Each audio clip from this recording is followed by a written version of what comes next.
This is the General Formulations White Static Cling.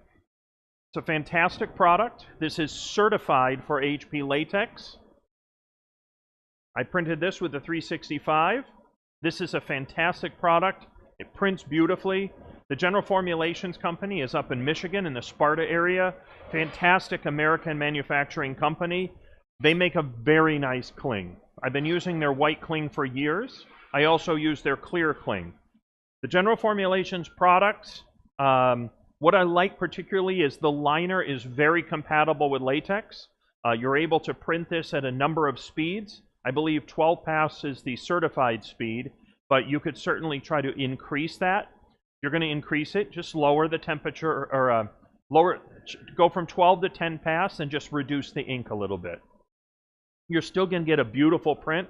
The stuff is fantastic. I use it widely on most of my window clings. This is the white. There is also a clear available. Usually with the clear, I reverse print it and then put it in the window that way. But nice product. General Formulations always makes really great films. I've been wanting to get this on the media locator for a very long time. I'm happy it's on there. Certified media, you can download it straight into your printers. This is certified for Gen 3 latex inks.